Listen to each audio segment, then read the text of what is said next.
ಕ್ಷಿಪ್ರಕ್ರಾಂತಿ media ಚಾನೆಲ್ನಿಂದ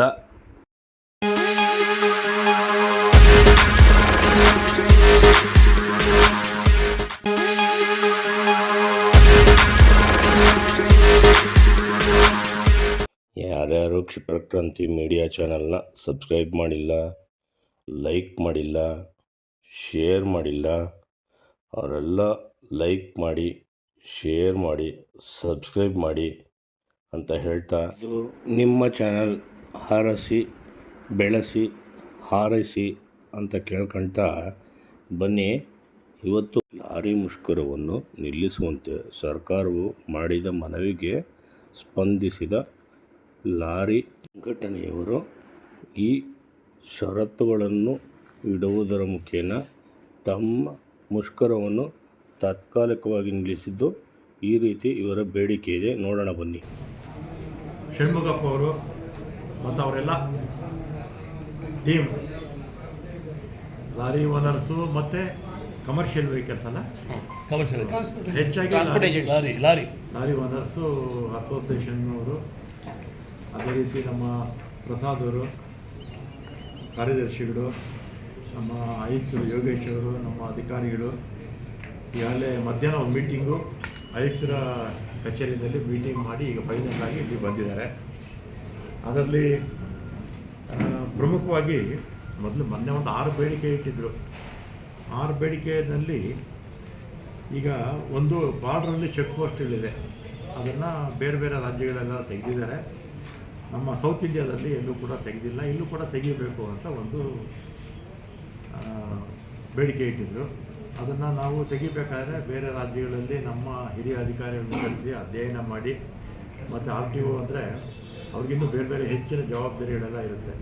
ಅದನ್ನು ಯಾವ ರೀತಿ ನಿರ್ವಹಿಸಬೇಕು ಅನ್ನೋದನ್ನು ಒಂದು 3 ತಿಂಗಳಾದಮೇಲೆ ಒಂದು ರಿಪೋರ್ಟು ಕೊಡ್ತಾರೆ. ರಿಪೋರ್ಟ್ ಕೊಟ್ಟಾದಮೇಲೆ ಅದನ್ನು ಯಾವ ರೀತಿ ಅದನ್ನು ಪರ್ಯಾಯವಾಗಿ ನಾವು ಮಾಡಬೇಕು ಅನ್ನೋದನ್ನು ಅವರಿಗೆ ಹೇಳಿದ್ದೀನಿ. ಅವರು ಕೂಡ ಒಪ್ಪಿಕೊಂಡಿದ್ದಾರೆ. ಮತ್ತು ನೋ ಎಂಟ್ರಿ ಬಗ್ಗೆ ಬೆಳಿಗ್ಗೆ ಹೊತ್ತು ಪೀಕ್ ಅವರ್ಸಲ್ಲಿ ಪೊಲೀಸ್ ಇಲಾಖೆಯವರು ಟ್ರಾಫಿಕ್ ದೃಷ್ಟಿಯಿಂದ ಟೈಮಿಂಗ್ಸು ಮಾಡಿದ್ದಾರೆ. ಅದನ್ನು ಸ್ವಲ್ಪ ಬದಲಾವಣೆ ಮಾಡಿ ಅಂತ ಕೇಳ್ತಾರೆ. ದೊಡ್ಡ ದೊಡ್ಡ ವೆಹಿಕಲ್ಸ್ ಅಲ್ಲ, ಮಾಮೂಲಿ ಈ ಸಣ್ಣ ಗೂಡ್ಸ್ ವೆಹಿಕಲ್ಸ್, ಅದನ್ನು ಪೊಲೀಸ್ ಆಯುಕ್ತರ ಮಾತಾಡಿ ಅದನ್ನು ಮಾತಾಡ್ತೀವಿ. ಪೊಲೀಸ್ ಆಯುಕ್ತರು ಮತ್ತು ಅವರು ಕೂಡ ಕರಿತೀವಿ. ಮತ್ತು ಪೊಲೀಸ್ ಆಯುಕ್ತರು ಇರ್ತಾರೆ, ನಮ್ಮ ಅಧಿಕಾರಿಗಳು ಇರ್ತಾರೆ. ಮತ್ತು ಈ 2023ರಲ್ಲಿ ಹಿಂದಿನ ಸರ್ಕಾರ ಇದ್ದಾಗ ಈ ಕಮರ್ಷಿಯಲ್ ವೆಹಿಕಲ್ಗೆ ಒಂದು ರೇಟ್ ಫಿಕ್ಸ್ ಮಾಡಿದರು ಬಾಡಿಗೆಗೆ. ಅದನ್ನು ಕೆಲವೆಲ್ಲ ಬಿಟ್ಬಿಟ್ಟಿದ್ದಾರಂತೆ. ಆಗ ನಮ್ಮ ಸರ್ಕಾರ ಇರಲಿಲ್ಲ, ಹಿಂದಿನ ಸರ್ಕಾರ ಇತ್ತು. ಆ ಸಂದರ್ಭದಲ್ಲಿ ಇವ್ರನ್ನೂ ಕೂಡ ಅವ್ರು ಕನ್ಸಲ್ಟ್ ಮಾಡಿರಲಿಲ್ಲ. ಮಾಡಿದರೆ ಇವರು ಅದನ್ನೆಲ್ಲ ಕೂಡ ಸೇರಿಸ್ತಾ ಇದ್ರು. ಅದರಿಂದ ಈಗ ಅದನ್ನು ಕೂಡ ಸೇರಿಸ್ಬೇಕು ಅಂತ ಹೇಳಿದ್ದಾರೆ. ಸೇರಿಸೋಣ ಅಂತ ಹೇಳಿದ್ದೀನಿ. ಆಮೇಲೆ ಫಿಟ್ನೆಸ್ಸು ಏನಾಗುತ್ತೆ, ಬೆಳಿಗ್ಗೆ ಹೊತ್ತು RTO ಕಚೇರಿಗಳು ಬರಬೇಕಾಗಿದ್ದರೆ, ಯಾಕೆಂದರೆ ವೆಹಿಕಲ್ಸು ಫಿಟ್ನೆಸ್ಸು ಖುದ್ದಾಗಿ ಅದು ನೋಡಿ ಅದನ್ನು ಫಿಟ್ನೆಸ್ ಸರ್ಟಿಫಿಕೇಟ್ ಕೊಡಬೇಕು ಅಂತ ಕಾನೂನಲ್ಲಿದೆ. ಇದು ಇಡೀ ದೇಶದಲ್ಲಿ ಇದೆ. ಆದ್ದರಿಂದ ಈ ಬೆಳಿಗ್ಗೆ 7-8 ಗಂಟೆ ಮೇಲಾದರೆ ಟ್ರಾಫಿಕ್ ಜಾಸ್ತಿ ಆಗಿಬಿಡುತ್ತೆ. ಅದರಿಂದ 7 ಗಂಟೆಯಿಂದ 8 ಗಂಟೆ ಒಳಗೆ ಮುಗಿಸ್ಬೇಕು ಅಂತ ಹೇಳಿದ್ದೀನಿ.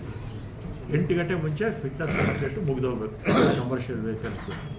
ಆಗ ನಮ್ಮ RTOಗಳು ರೆಡಿ ಇರ್ತಾರೆ. ಇವರು ಕೂಡ ಬೆಳಿಗ್ಗೆ ಹೊತ್ತು ಏನು ಸಮಸ್ಯೆ ಇರೋಲ್ಲ, ಬಂದು ಮಾಡ್ಕೊಂಡು ಹೋಗ್ಬಿಡ್ತಾರೆ. ನಮಗೆ ಟ್ರಾಫಿಕ್ ಸಮಸ್ಯೆನೂ ಕಡಿಮೆ ಆಗುತ್ತೆ.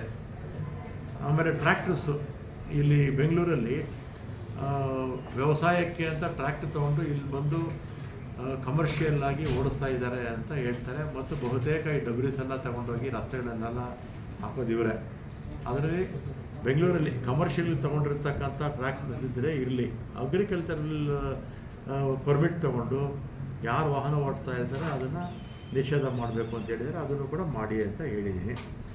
ಆಮೇಲೆ ಈ ಆನ್ಲೈನಲ್ಲಿ ಈ ಪೆನಾಲ್ಟಿ ಕಟ್ಟೋದು, ಈಗ ಬೇರೆ ಬೇರೆ ರಾಜ್ಯಗಳಲ್ಲಿ ಅವ್ರು ಬಂದು ಇಲ್ಲೇ ಖುದ್ದಾಗಿ ಕಟ್ಟೋಕ್ಕಾಗಲ್ಲ, ಆನ್ಲೈನಲ್ಲಿ ಕಟ್ತೀವಿ ಅಂತ ಹೇಳ್ತಾರೆ.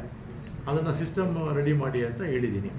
ನಾವು ಬಸ್ಸಸ್ಗೂ ಅಷ್ಟೇ, ಈಗ ಇದೆಲ್ಲ ಪರ್ಮಿಟ್ಸ್ ಎಲ್ಲನೂ ಮೊದಲು ಬಂದು ನಮ್ಮ ಆಫೀಸ್ ತೊಗೋಬೇಕಾಯಿತು. ಶನಿವಾರ ಭಾನುವಾರ ರಜಾ ಬಂದುಬಿಟ್ರೆ ಆಫೀಸ್ ರಜಾ ಆಗ್ತಿತ್ತು. ಈಗ ಆನ್ಲೈನ್ ಮಾಡಿಕೊಟ್ಟಿದ್ದೀವಿ, ಅವ್ರು ಆನ್ಲೈನಲ್ಲೇ ಮಾಡ್ಕೋಬೋದು. ಇದನ್ನು ಕೂಡ ಈ ಆನ್ಲೈನ್ ಮಾಡಿಬಿಟ್ರೆ ಜಮ್ಮು ಕಾಶ್ಮೀರದಲ್ಲಿರೋರು ಕೂಡ ಆನ್ಲೈನಲ್ಲೇ ಕಟ್ಕೋಬೋದು. ಆವಾಗ ಎಲ್ಲ ಅವ್ರಿಗೂ ಅನುಕೂಲ ಆಗುತ್ತೆ, ಸಮಸ್ಯೆ ಕಡಿಮೆ ಆಗುತ್ತೆ. ಆಮೇಲೆ ಈ ಪೊಲೀಸ್ ಇಲಾಖೆಯಲ್ಲಿ ಭಾಳ ವರ್ಷಗಳಿಂದ ಕೂಡ ಈ ಪೆನಾಲ್ಟೀಸು ಕಟ್ಟಿರಲಿಲ್ಲ, ಕೋಟಿಗಟ್ಟಲೆ ಹಣ ಕಟ್ಟಿರಲಿಲ್ಲ. ಒಂದು 2 ವರ್ಷಕ್ಕೆ ಮುಂಚೆನೋ 3 ವರ್ಷಕ್ಕೆ ಮುಂಚೆನೋ 50%ಗೆ ರೆಡ್ಯೂಸ್ ಮಾಡಿ ಒನ್ ಟೈಮ್ ಅಂತ ಅವ್ರಿಗೆ ಅವಕಾಶ ಮಾಡಿಕೊಟ್ರು. ಅದೇ ರೀತಿ ನಮಗೂ ಮಾಡಿಕೊಡಿ ಅಂತ ಹೇಳಿದ್ದಾರೆ. ನಾನು ಅದನ್ನು ಮುಖ್ಯಮಂತ್ರಿಗಳ ಗಮನಕ್ಕೆ ತಂದು ಹಣಕಾಸು ಇಲಾಖೆಯ ಪರ್ಮಿಷನ್ ತೊಗೊಂಡು ಆಮೇಲೆ ಕ್ಯಾಬಿನೆಟ್ಗೂ ಹೋಗಬೇಕಾಗ್ಬೋದು, ಅಥವಾ ಹಣಕಾಸು ಮಂತ್ರಿಗಳಿಗೆ ಹೋಗಬೇಕಾಗ್ಬೋದು. ಇದನ್ನು ಕೂಡ ಮಾಡ್ತೀವಿ. ಇದನ್ನು ಕೂಡ ಮುಖ್ಯಮಂತ್ರಿಗಳ ಹತ್ರ ಮಾತಾಡಿ ಮಾಡಿದ್ರೆ ಒಳ್ಳೆಯದು. ಎಷ್ಟು ವರ್ಷದ ಟ್ಯಾಕ್ಸ್ ಬಾಕಿ ಇದೆ? 10 ವರ್ಷ ಸರ್. 10 ವರ್ಷದ ಟ್ಯಾಕ್ಸ್ ಬಾಕಿ ಇದೆ. ಕಡಿಮೆ ಆಗಬೇಕು ಅಂತ ಅಲ್ವಾ, 50% ಮಾಡಬೇಕು ಅಂತ ಪೊಲೀಸ್ ಇಲಾಖೆಯಲ್ಲಿ ಈಗಾಗಲೇ ಮಾಡಿರೋದ್ರಿಂದ ಅದೇ ರೀತಿ ಮಾಡಿ ಅಂತ ಹೇಳ್ತಾ ಇದ್ದಾರೆ. ಅದರಿಂದ ಹಣಕಾಸು ಮಂತ್ರಿಗಳು, ಮುಖ್ಯಮಂತ್ರಿಗಳ ಹಣಕಾಸು ಮಂತ್ರಿಗಳಾಗಿರೋದ್ರಿಂದ ಅವರಿಗೆ ನಾನು ಕಡತ ಕಳಿಸಿ ಅವ್ರಿಗೆ ಈ ರೀತಿ ಪೊಲೀಸ್ ಇಲಾಖೆಯಲ್ಲಿ ಮಾಡಿದ್ದಾರೆ, ಇಲ್ಲೂ ಮಾಡಿಕೊಡಿ ಅಂತ ಅವ್ರನ್ನ ಕೇಳ್ಕೊಳ್ತೀನಿ. ಅದಾದರೆ ಟ್ಯಾಕ್ಸು ಏನು ಪೆನಾಲ್ಟಿ ಏನಿದೆ ನಮ್ಗೆ ಭಾಳ ವರ್ಷದಿಂದ ಇರ್ತಕ್ಕಂಥದ್ದು ಬರುತ್ತೆ, ಮತ್ತು ಪ್ರಾಬ್ಲಮ್ಸು ಕೂಡ ಸಾಲ್ವ್ ಆಗುತ್ತೆ. ಆಮೇಲೆ ಫಿಟ್ನೆಸ್ ಫೀಸ್ 13,000 ಹಳೆ ಗಾಡಿಗೆ. ಹಳೆ ಗಾಡಿದು ಕೇಂದ್ರ ಸರ್ಕಾರ ಈಗ ಡ್ರಾಫ್ಟ್ ನೋಟಿಫಿಕೇಶನ್ ಮಾಡಿದ್ದಾರೆ. ಕೇಂದ್ರ ಸರ್ಕಾರ ನೋಟಿಫಿಕೇಶನ್ ನಾವು ಮಾಡಿಲ್ಲ, ನಾವು ಮಾಡಿರ್ತಕ್ಕಂಥ ಅಲ್ಲ, ಅದು ಕೇಂದ್ರ ಸರ್ಕಾರ ಮಾಡಿರ್ತಕ್ಕಂಥದ್ದು. ಈಗಲೇ ಡ್ರಾಫ್ಟ್ ಸ್ಟೇಜಲ್ಲೇ ನೀವು ಅಸೋಸಿಯೇಷನ್ ಅವರು ಈ ರೀತಿ ಜಾಸ್ತಿ ಮಾಡಿದ್ದೀರಾ, ಜಾಸ್ತಿ ಮಾಡಬಾರ್ದು ಅಂತ ನೀವು ಈಗಲೇ ಕೇಂದ್ರ ಸರ್ಕಾರಕ್ಕೆ ಗಡ್ಕರಿ ಅವರಿಗೆ ನೀವು ಪತ್ರ ಬರೀರಿ, ನನಗೂ ಒಂದು ಪತ್ರ ಕಳಿಸಿ, ನಾನು ಅದನ್ನು ಫಾರ್ವರ್ಡ್ ಮಾಡ್ತೀನಿ ಕೇಂದ್ರ ಸರ್ಕಾರಕ್ಕೆ. ಈ ರೀತಿ ಲಾರಿ ಮಾಲೀಕರೆಲ್ಲ ಬಂದು ಈ ಥರ ಹೆಚ್ಚಾಗ್ತಾ ಇದೆ, ಅವರು ಬೇಡ ಅಂತ ಹೇಳ್ತಾ ಇದ್ದಾರೆ, ಬೇಡ ಅಂತ ಹೇಳಿದ್ರೆ ಕಡಿಮೆ ಮಾಡಿ ಅಂತ ಹೇಳ್ತಾ ಇರ್ತಾರೆ. ಅದರಿಂದ ಕನ್ಸಿಡರ್ ಮಾಡಿ ಅವರ ಬೇಡಿಕೆ ಏನಿದೆ ರೀಸನಬಲ್ ಇದೆ ಅಂತ ನಾನು ಕೂಡ ಗಡ್ಕರಿ ಅವರಿಗೆ ಪತ್ರ ಬರೀತೀನಿ. ನಮ್ಮ ಸೆಕ್ರೆಟರಿ ಮುಖಾಂತರ ಅಥವಾ ನಾನೇ ಬರೀತೀನಿ, ನೇರವಾಗಿ ನಾನೇ ಬರೀಬೋದು, ಏನು ತೊಂದರೆ ಇಲ್ಲ. ಇನ್ನು ಉಳಿದ ವಿಚಾರ ಇನ್ನೊಂದು ಟೋಲ್ ಬಗ್ಗೆ, ಅದು ಮುಖ್ಯಮಂತ್ರಿಗಳ ಗಮನಕ್ಕೆ ತರ್ತೀವಿ. ಡೀಸೆಲ್ ಬಗ್ಗೆ, ಪೆಟ್ರೋಲ್ ಬಗ್ಗೆ ಅದು ಮೊನ್ನೆ ಮುಖ್ಯಮಂತ್ರಿಗಳ ಜೊತೆ ಚರ್ಚೆ ಕೂಡ ಆಗಿದೆ. ಮುಖ್ಯಮಂತ್ರಿಗಳು ಸ್ಪಷ್ಟವಾಗಿ ಉತ್ತರವನ್ನು ಕೂಡ ಕೊಟ್ಟಿದ್ದಾರೆ. ಎನ್ಕ್ಲೇವ್ ಅಂತ ಹೇಳ್ಬಿಡಿ ಸರ್. ಮತ್ತು ತಾವೆಲ್ಲ ನಮ್ಮ ಷಣ್ಮುಖಪ್ಪ ಅವರಿಗೆ ಮತ್ತು ಅವರೆಲ್ಲ ತಂಡಕ್ಕೆ ಇಲ್ಲೆಲ್ಲ ಬಂದು ಈಗ ಸ್ಟ್ರೈಕು ಈ ಥರ ಮಾಡ್ಕೊಳ್ತೀವಿ ಅಂತ ಹೇಳಿದ್ದಾರೆ. ಅದರಿಂದ ಈಗ ಅವರೇ ಮಾತಾಡ್ತಾರೆ.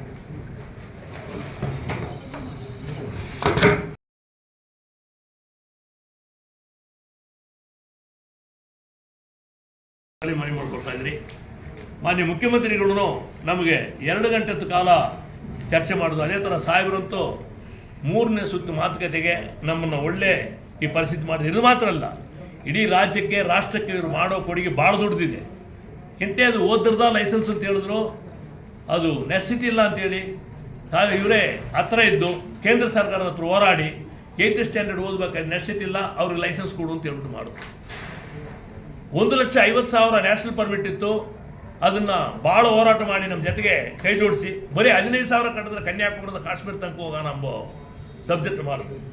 ಪಾಪ ಚಿಕ್ಕ ಲಾರಿ ಮಾಲೀಕರಿಗೆ, ಮೀಡಿಯಂ ವೆಹಿಕಲ್ನರಿಗೆ ಲೈಫ್ ಟ್ಯಾಕ್ಸ್ ಹಾಕ್ಬಿಟ್ಟಿದ್ರು, ಅದನ್ನು ರೆಗ್ಯುಲರ್ ಟ್ಯಾಕ್ಸ್ ಮಾಡಿದ್ರು. ಆ ಕೊಡುಗೆಲ್ಲ ನಾವು ಜೀವಮಾನದಲ್ಲಿ ಲಾರಿ ಮಾಲೀಕರು ನಾವು ಮರೆಯೋಕ್ಕಾಗಲ್ಲ. Speed governor subject all over ಇಂಡಿಯಾದಲ್ಲಿ ಇದೆ, ಇದ್ರೂ ಅದನ್ನು ಸ್ಟಡಿ ಮಾಡಿ ನಾವು ಬೇಕಂತ ಹೇಳಿದ ತಕ್ಷಣ ಅದನ್ನು ಅಳವಡಿಸಿದ್ರು. ಕೆಲವು ರಾಜ್ಯದಲ್ಲಿ ರಿಫ್ಲೆಕ್ಟರ್ ಆಗಲಿ, ಈ ಪ್ಯಾನಿಕ್ ಬಟನು, ಹಲವಾರು ರಾಜ್ಯದಲ್ಲಿ 2-3 ಜನ ಇದ್ದಾರೆ. ಇಲ್ಲಿ 13 ಜನನ ನಾವು ರಿಕ್ವೆಸ್ಟ್ ಮಾಡಿದ ತಕ್ಷಣ 13 ಜನನ್ನ ಮಾಡ್ಬೋದು ಪ್ಯಾನಿಕ್ ಬಟನ್ ಹಂಗಮ್ಮ ಸಬ್ಜೆಕ್ಟ್ ಹೇಳಿದ್ರು.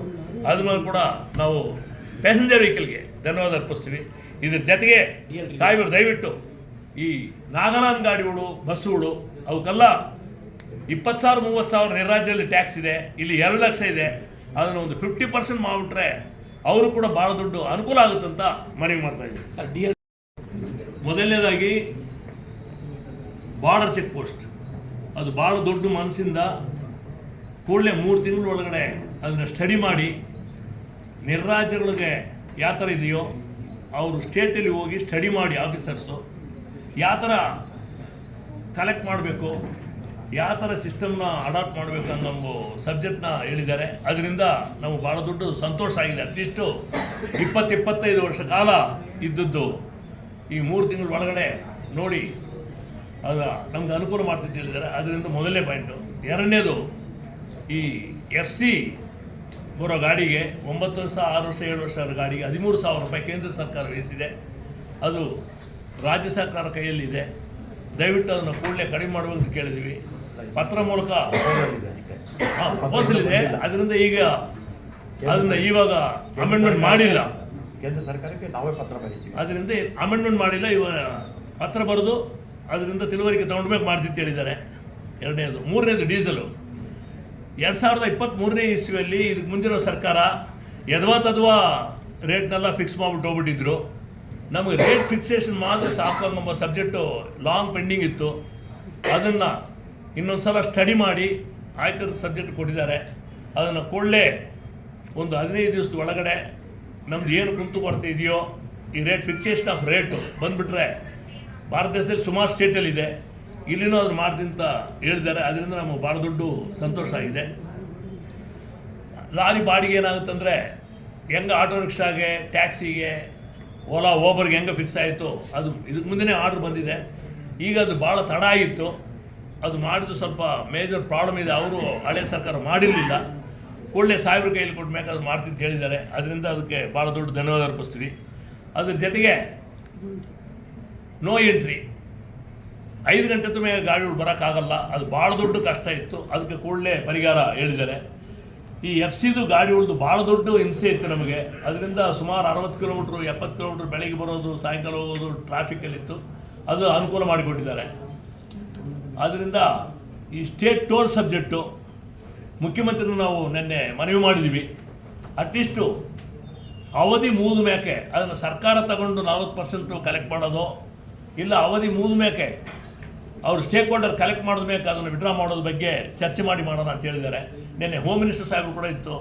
ಅವರಿಂದ ಅವ್ರ ಎದುರುಗಡೆ ಕೂಡ ಸಾಹೇಬರು ಮಾತಾಡಿ ಈ ಪೊಲೀಸ್ ಹರಾಸ್ಮೆಂಟ್ ಬಗ್ಗೆ, ನೋ ಎಂಟ್ರಿ ಬಗ್ಗೆ ಎಲ್ಲ ಚರ್ಚೆ ಮಾಡ್ತೀನಿ ಅಂತ ಹೇಳಿದ್ದಾರೆ. ಅದರಿಂದ ನಾವು ಸಾಹೇಬ್ರಿಗೆ ಭಾಳ ದೊಡ್ಡ ಧನ್ಯವಾದ ಅರ್ಪಿಸ್ತೀವಿ. 4 ಸೈಡ್ ಅದೇ. ಈಗ ಇನ್ನೊಂದು ಭಾಳ ಅನುಕೂಲವಾದ ಸಬ್ಜೆಕ್ಟ್ ಏನಂದರೆ 20,000, 25,000, 30,000 15 ವರ್ಷ ಕಾಲವಾಗಿ ಯಾರು ಮಾಡಿದವರ ಕೆಲಸ ಅದು ಆ DSA ಕೇಸು. ಅದರಿಂದ ಒಂದೊಂದು ತಿಂಗಳು 2 ತಿಂಗಳು 3 ತಿಂಗಳು ಗಾಡಿ ನಿಂತ್ಕೊಂಡ್ಬಿಡುತ್ತೆ. ಆದ್ದರಿಂದ DSA ಕೇಸನ್ನು ಕೂಡ ಅವರು 50% ಹೆಂಗಾರ ಮಾಡಬೇಕು ಅಂತ ಹೇಳಿದ್ವಿ. ಅದು ಮಾಡಿ ಚರ್ಚೆ ಮಾಡಿ ಒಂದು ತೀರ್ಮಾನ ತಗೊಳ್ತೀನಿ ಅಂತ ಹೇಳಿದ್ದಾರೆ. ಅದರಿಂದ ಈಗ ಆಂಧ್ರ, ತಮಿಳುನಾಡು, ಆಂಧ್ರಗೂ ಕರ್ನಾಟಕದ ಮಧ್ಯದಲ್ಲಿ ಓಬಳಾಪುರಂ ಹತ್ರ ಒಂದು 9 ಕಿಲೋಮೀಟ್ರು ಆಂಧ್ರ ಪ್ರದೇಶದ ಇರೋ ಕಾರಣ ಅಲ್ಲಿ ಭಾಳ ದೊಡ್ಡ ಡೈಲಿ ಹರಾಸ್ಮೆಂಟ್ ಆಗ್ತಾ ಇದೆ. ಅದನ್ನು ಕೂಡಲೇ ಬಗೆಹರಿಸಿ ಎಂಬ ಸಬ್ಜೆಕ್ಟ್ ಅವ್ರ ಹತ್ರ ಮಾತುಕತೆ ನಡೆಸಿ ಬಗೆಹರಿಸಿ ಅಂತ ಹೇಳಿದ್ದಾರೆ. ಆದ್ದರಿಂದ ಇದು ಮಾತ್ರ ಅಲ್ಲ, ಇಡೀ ಭಾರತ ದೇಶದಲ್ಲಿ ಎಲ್ಲೇನೋ ಬಂದರೆ ಅವ್ರ ಪಾಪ ಇಲ್ಲಿ ಬಂದು ಟ್ಯಾಕ್ಸ್ ಕಟ್ಬಿಟ್ಟು ಹೋಗಬೇಕಾಗಿತ್ತು. ಅದರಿಂದ ಪೆನಾಲ್ಟಿ ಕಟ್ಟಬೇಕಾಗಿತ್ತು. ಅದನ್ನು ಆನ್ಲೈನಲ್ಲಿ ಮಾಡಿ ಒಂದು ತೀರ್ಮಾನ ಮಾಡ್ತೀನಿ ಅಂತ ಹೇಳಿದ್ದಾರೆ. ಇಂಪಾರ್ಟೆಂಟಾಗಿ ಡಬ್ರೀಸ್ ಮಳೆ ಬಂದರೆ ಸಾಕು ಬೆಂಗಳೂರು ನಗರನೇ ತುಂಬ್ಕೊಂಡ್ಬಿಡುತ್ತೆ. ಅದಕ್ಕೆ ಕಾರಣ ನಾವಲ್ಲ, 30,000 ಟ್ರಾಕ್ಟ್ರು ಇಲ್ಲೀಗಲಾಗಿ ಬಂದು ಇಲ್ಲಿ ಮಾಡ್ತಾ ಇದ್ದಾರೆ. ಇದು ಹಲವಾರು ಸರ್ಕಾರ ಕೇಳಿದ್ದೀವಿ. 20 ವರ್ಷ ಸರ್ಕಾರ ಕೇಳಿ ಹೇಳಿ ಸಾಕಾಯ್ತು ನಮಗೆ. ಡಬ್ರೀಸ್ ತೊಗೊಂಡು 10 ಕಿಲೋಮೀಟ್ರು 50 ಕಿಲೋಮೀಟ್ರ್ ಆಚೆ ತೊಗೊಂಡೋಗಿ ಹೋಗ್ತೀವಿ, ಇಲ್ಲ ಮನೆ ಫಿಲ್ ಮಾಡ್ತೀವಿ. ಆದರೆ ಈ ಟ್ರ್ಯಾಕ್ಟರ್ನವರು ಅಲ್ಲೇ ಹಾಕ್ಬಿಡ್ತಾರೆ ಅಂತ ಹೇಳಿದ ಕಾರಣ ಸರ್ಕಾರಕ್ಕೆ ಟ್ಯಾಕ್ಸೇ ಕಟ್ಟೋದಿಲ್ಲ ಅವರು. ಹಂಗಿರುವಾಗ ನಾವು ಟ್ಯಾಕ್ಸ್ ಕಟ್ಟುವಾಗ ಅವ್ರು ಟ್ಯಾಕ್ಸ್ ಕಟ್ಟಲ್ಲ ಅಂತ ಹೇಳಿದ್ವಿ. ಅದನ್ನು ಕೂಡಲೇ ಸಾಹೇಬರು ಆ್ಯಕ್ಷನ್ ತೊಗೊಳ್ಳಿಕ್ಕೆ ಕೇಳಿದ್ದಾರೆ. ಅದರಿಂದ ನಾವು ಇಡೀ ಸ್ಟೇಟ್, ಡಿಸ್ಟಿಕ್, ತಾಲೂಕಿಂದ ಎಲ್ಲ ಬಂದಿದ್ದಾರೆ ಅವ್ರ ಪರವಾಗಿನೂ. ಅದೇ ಥರ ಸೆಕ್ರೆಟರಿ ಸಾಹೇಬ್ಗೆ, ಆಯುಕ್ತರಿಗೆ, ಎಲ್ಲರಿಗೆ ಭಾಳ ದೊಡ್ಡ ಧನ್ಯವಾದ ಅರ್ಪಿಸ್ತೀವಿ. ಅದೇ ಥರ ಮಲ್ಲಿಕಾರ್ಜುನ ಸಾಹೇಬರಿಗೆ, ಕುಮಾರಸ್ವಾಮಿ ಸಾಹೇಬ್ರಿಗೆ, ಎಲ್ಲರಿಗೆ ಇದು ಸಬ್ಜೆಕ್ಟ್ ಮಾಡಿದ ಕಾರಣ ಭಾಳ ದೊಡ್ಡ ಸಂತೋಷ ಆಗಿದೆ. ಡೀಸೆಲ್ಗೆ ಒಂದೇ ಆಲ್ಟರ್ನೇಟ್. ಡೀಸೆಲ್ ಹೈಕ್ ಆದರೆ ನಾವು ಬೇಡ ಅಂತ ಹೇಳಿಲ್ಲ, ನಮಗೆ ರೇಟ್ ಫಿಕ್ಸ್ ಮಾಡಬೇಕು. ಇದು ಭಾಳ ದಿನ ಪೆಂಡಿಂಗ್ ಇತ್ತು. ಬೇರೆ ಸ್ಟೇಟಲ್ಲಿ ಮಾಡಿದ್ರು. ಕೂಡಲೇ ಅದನ್ನು ಚರ್ಚೆ ಮಾಡಿ ಒಂದು 15 ಡೇಸ್ ಒಳಗಡೆ ತೀರ್ಮಾನ ತಗೊಳ್ತೀನಿ ಅಂತ ಹೇಳಿದರೆ ಡೀಸೆಲ್ಗೆ ಆಲ್ಟ್ರು ರೇಟ್ ಕೊಟ್ಟಿದ್ದಾರೆ. ಅದರಿಂದ ಅದ್ರ ಬಗ್ಗೆ ನಮಗೆ ತೊಂದರೆ ಇಲ್ಲ. ಆದ್ದರಿಂದ ಸರ್ಕಾರಕ್ಕೆ ಭಾಳ ದೊಡ್ಡ ಧನ್ಯವಾದ ಅರ್ಪಿಸ್ತೀವಿ. ಮುಷ್ಕರ ಇವತ್ತಿಂದನೇ ಈ ಟೈಮಿಂದ ವಾಪಸ್ ತಗೊಳ್ತೀವಿ. ಮುಷ್ಕರಕ್ಕೆ ಕೈ ಜೋಡಿಸಿದ್ರು ಎಲ್ಲರಿಗೆ, ಇಂಪಾರ್ಟೆಂಟ್ ಆಗಿ ಪ್ರಿಂಟ್ ಅಂಡ್ ಮೀಡಿಯಾದವ್ರಿಗೆ ಭಾಳ ದೊಡ್ಡ ಧನ್ಯವಾದ. 1000 ಜನಕ್ಕೆ ವಿಷಾದ ವ್ಯಕ್ತಪಡಿಸ್ತೀವಿ. ಎಲ್ಲರಿಗೆ ನಮ್ಮ ಜೊತೆಗೆ ಅವರೆಲ್ಲ ಹೋರಾಡ್ತಾ ಇದ್ರು, ಅವ್ರಿಗೆಲ್ಲ ನಾನು ಈ ಸುದ್ದಿನ ತಿಳಿಸಿ ಧನ್ಯವಾದ ಅರ್ಪಿಸ್ತೀನಿ. ಇದೇ ರೀತಿ ಕ್ಷಿಪ್ರಕ್ರಾಂತಿ ಮೀಡಿಯಾ ಚಾನಲ್ನ ಬೆಳೆಸಿ, ಹರಸಿ, ಹಾರೈಸಿ ಅಂತ ಕೇಳ್ಕೊಳ್ತಾ, ಜೈ ಹಿಂದ್, ಜೈ ಕರ್ನಾಟಕ.